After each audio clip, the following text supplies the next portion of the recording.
Today, we're going to talk about respect. Respect for whom, you may say. Respect for Colonel De Beers.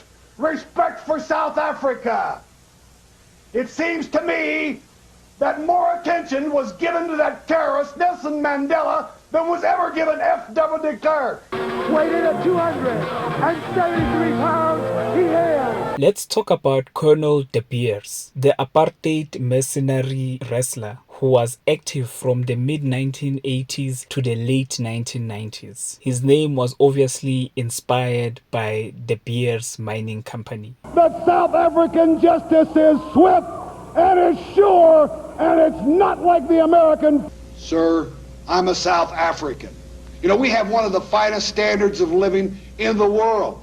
You Americans, by comparison, are actually second class, because I'm proud of my achievements and I'm proud of the achievements of the South African government. What else do you notice about him? His accent, right? It does not sound South African. Well, that's because he is not South African. He's an American wrestler named Ed Wiskoski. He was merely playing a character. Colonel De Beers was Colonel De Beers.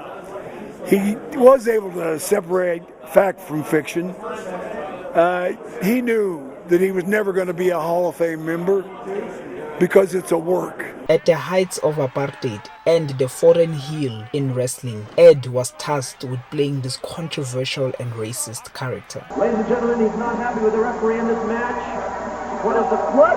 He's not happy with the referee. They don't wrestle anyone that's not 100% Caucasian. I'm sorry. Then you're dismissed, Mr. Black.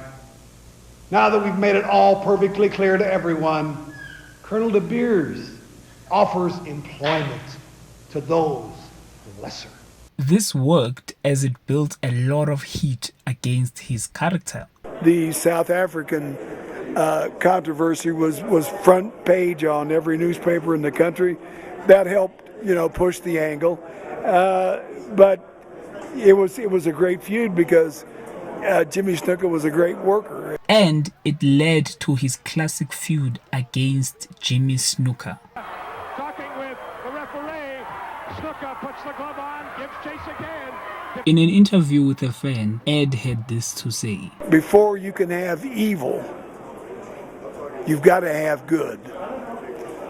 But to have good, you still have to have evil. Where is God without the devil? He wouldn't have an opponent. So, and it's the same thing in life, the same thing in wrestling.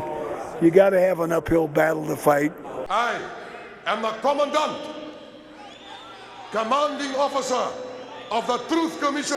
Beware, the Truth Commission comes to enlighten you, America, and the truth will hurt.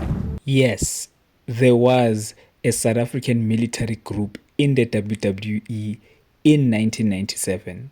They called themselves the Truth Commission, obviously inspired by the Truth and Reconciliation Commission. Their leader, who was called the Commandant, was played by South African actor Robin Smith. Robin Smith would be dismissed by the WWE. Why did they do that? Well, there's no clear answer, but two of the former members of the group have stated that Robin Smith either had visa issues and that made him a liability to Vince. So what happened to Robin Smith? Well, he went back to having a successful acting career both in local and international films. What happened to the group? Well, after releasing Robin Smith, they replaced him with Jackal, who modern wrestling fan would know as Don Callis. Don Callis is Canadian, so now they had a South African military group made up of Canadian and American wrestlers. That obviously didn't make any sense, and eventually the group fell apart to be forgotten by history.